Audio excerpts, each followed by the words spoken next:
No, it basically is that he's saying that, oh, everything's getting better. There's new there's a new feeling in the South. They're getting treated better. There's more respect between one another. The freed slaves have become a pivotal point of the labor force. All these different things, kind of not really recognizing that there's still a lot of discrimination still after slavery had ended. And thirdly, according to Grady, what is different between the Old South and the New North? So, what is different between these two? Says that the old South is kind of rooted in traditions like agriculture and slavery, while the new South has like new life in it. It's like a perfect and complete democracy. Yeah, it's like he's basically saying that there's like a revolution in the South, that there is a complete change in what they normally would be doing. Firstly, the Old South is an agricultural, the entire economy is based on agriculture. It's a repressive society where obviously with slavery being the pivotal point of how they get their work done. And then now you take a look at the New South. This is going to be a industrialized type of economy where people are more equal. Democracy is in full force, and there's no such thing as oppression. However, the fortunate thing about Grady is that this is not necessarily completely true, right? It's only to a certain degree that things have changed, but it doesn't mean that it's exactly the way he envisions it. Okay, good. So what we're going to end up doing is we're going to talk about some information before we jump into our worksheet of the day. Now, one thing I want to kind of briefly talk about, and this is what we did yesterday, and I'll just give a quick little summary, just so at least we're all on the same page, because these are all things that are going to be addressed in the worksheet you did yesterday, so I don't have to go too much into it. But at the end of the day, the important thing to understand is that there was this conflict going on between the Native American tribes and the U.S. government, and there are specific events in which we look at that kind of show us the altercation and what commences because of it. The first thing that we kind of look at, and like I said, we don't have to go too deep into this, but the fact is, and hopefully my pen's working, it'd be nice. The fact is that there was first, I think, when you're looking at all the different events that occur, the first one you should know would be the Custer's Last Stand, or the Battle of Little Bighorn, and that was addressed in the worksheet yesterday. Okay. Then there's also the Band of Nez Perce going into Canada. They end up losing, and then lastly, it would be the massacre that happened at Wounded Knee. Right. And these are all different events that show that there is a kind of a larger altercation that's happening over several different years, that is showing kind of the dark side of this event. Right. And then you take a look at some of the government responses of it. And firstly, Grant, in kind of the early parts of this longer scale battle, tries to create somewhat what they call a peace policy. Right. And basically what he does, instead of having United States military leading the charge in these reservations, he tries to send missionaries to Christianize Native Americans. The second thing you would need to know would be the Dawes Act, and the Dawes Act is kind of seen after the massacre at Wounded Knee, and this is basically breaking up all tribal organizations, and basically gave, very similar to the Homestead Act, 160 acres of land for instead of 5 years, 25 years, to any Native American that becomes civilized and becomes a law-abiding citizen.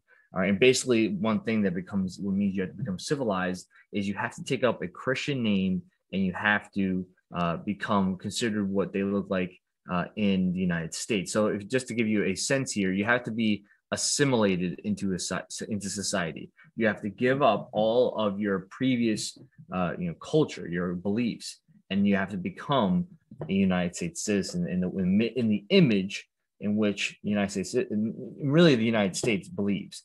And that's kind of the last part here. And they would have like these things called Indian boarding schools, which its sole purpose was to kind of teach English, to try to teach American culture, teach American ideals, and try to transition children of Native American tribes into American society by basically changing their complete outlook. Right.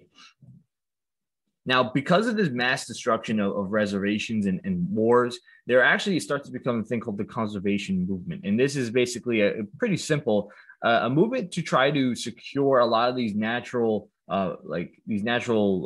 monuments, or these areas that are beautiful by itself and without human interaction. And they want to make sure they secure those things. So one of the examples would be like Yellowstone Park, right? And we have a large movement that tries to kind of do this on a larger scale, because we see what happened. We see how American interaction with Western lands ended up destroying the buffalo. We kind of look at that and say, well, all right, we need to kind of pull back the reins and have some sort of a limit on what we do. And basically, the government had passed certain acts in order to basically grant land or to grant money to state and local governments to try to secure these different locations, right? And there's quite a lot of them, obviously nowadays. But just think of that.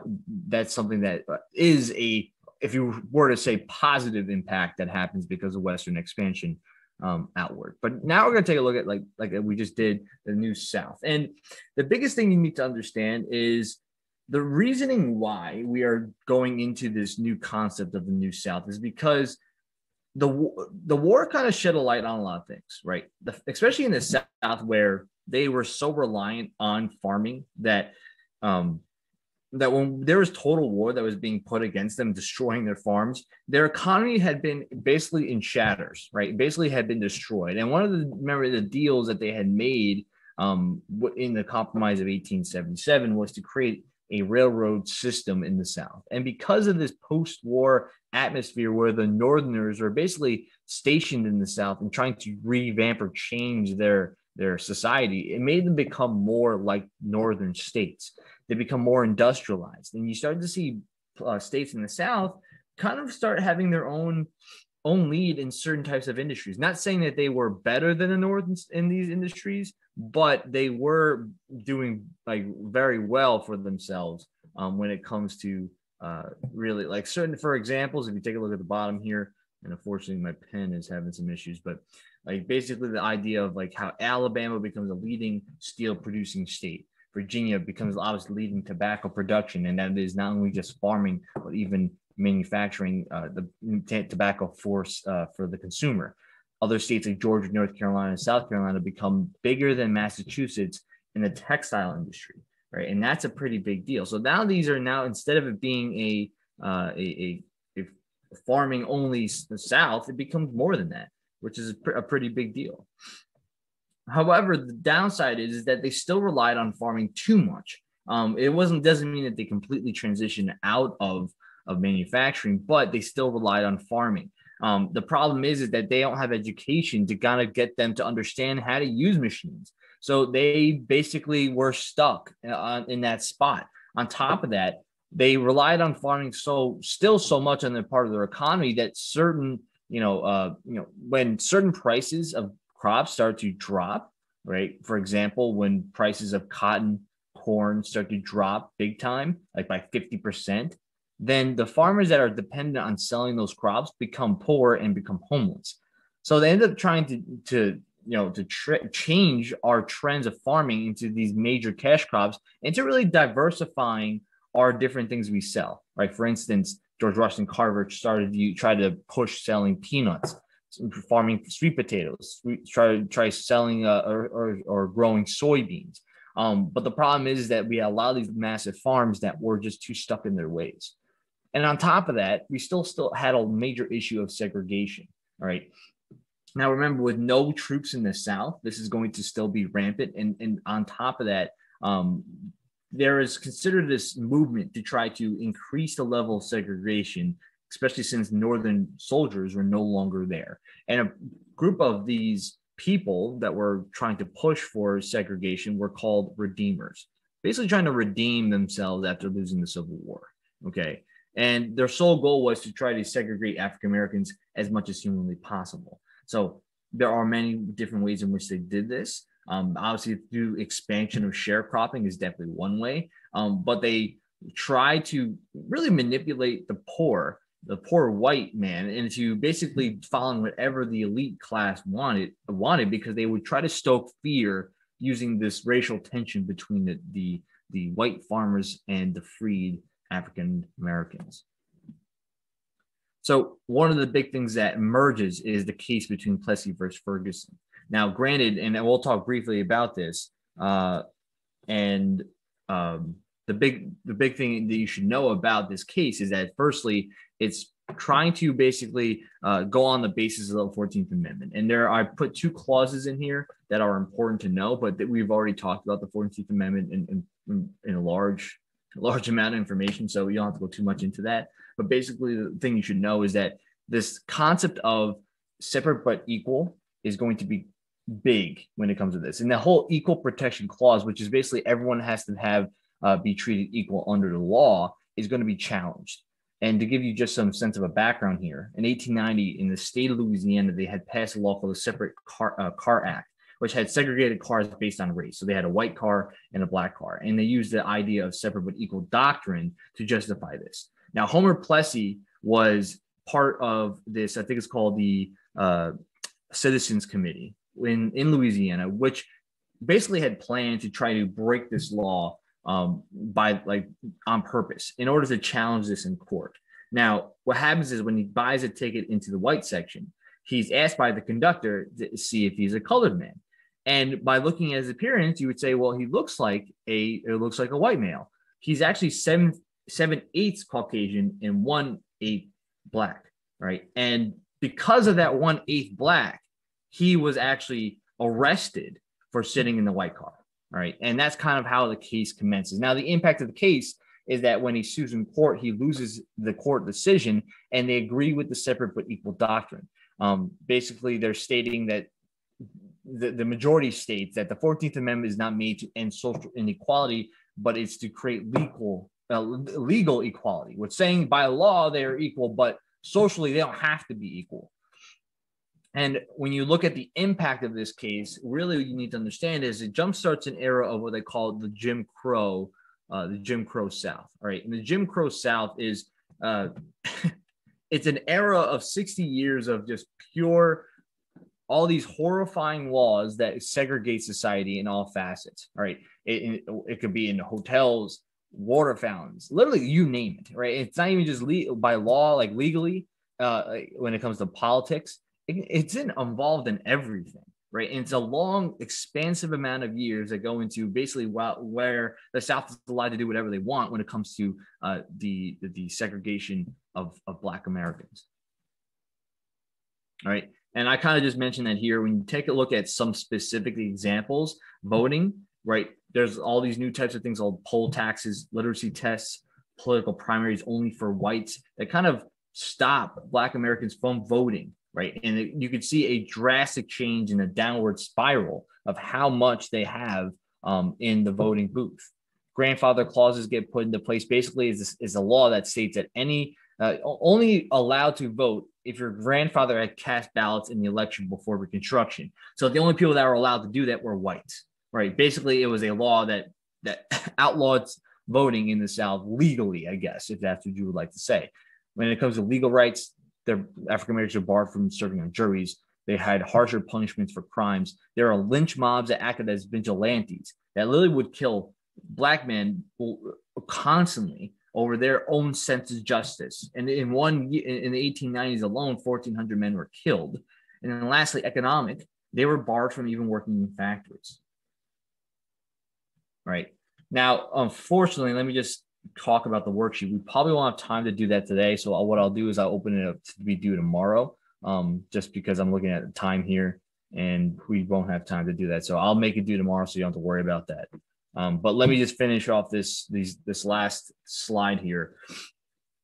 Responding to this massive amount of segregation that occurs, there's three names you should know. The first one is Ida B. Wells. Okay, now she is editor of a Black newspaper in the South, which is known as the Memphis Free Speech.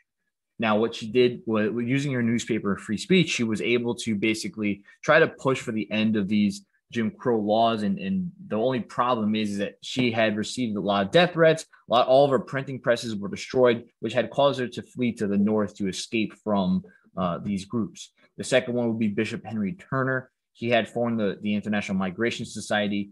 he wanted to try to bring African Americans to Africa and Liberia. Unfortunately, it's not successful because Liberia didn't really have a lot of economic opportunity, and it basically wouldn't work out in the long run, because if there's no work to do to make money, then you're kind of stuck in a spot. And then lastly, Booker T. Washington, who is probably the most popular of the three.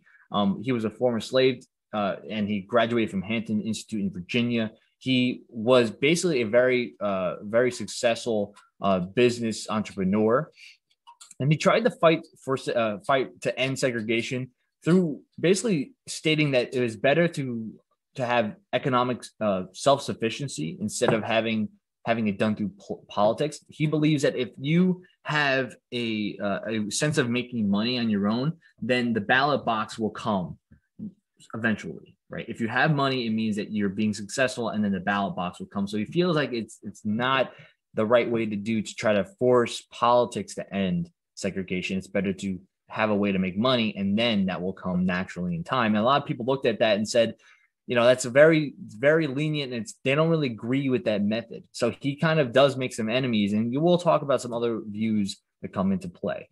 So we do have 7 minutes. So what I will do is we'll actually work on this again tomorrow in class. Okay, so we'll get started on this right now, just because I want to give you some time. Okay.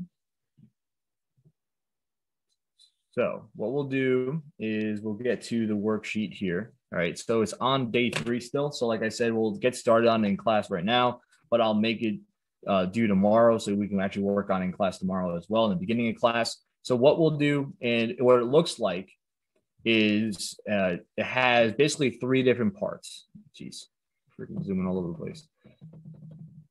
So basically, you're going to click on these documents here. All right, and it brings you to basically a page that's full of different documents. Now, what you're going to do is they're all divided into 3 different sections, right? We're going to be analyzing really the impact of the New South and whether or not it actually agrees with Grady. I actually took out Washington's point of view because we're just going to focus on Grady's point of view and how well the New South has transitioned. Okay, so when you take a look at the documents, there's going to be an economic section, a political section, and a social section, right? When you're taking a look at those documents, you're first going to basically say, what were the economic, conditions like, right, in the South? See, well, what were the political conditions like in the South? What were the social conditions like in the South? And then you're going to either show which documents support Grady's claim or which documents refute or disagree with Grady's claim, okay? So that's why we'll get started on it right now. What I'll do is I'll open up breakout rooms for like a few minutes. I want you to at least get the economic portion done. Okay. So let's at least try to do that now to at least get some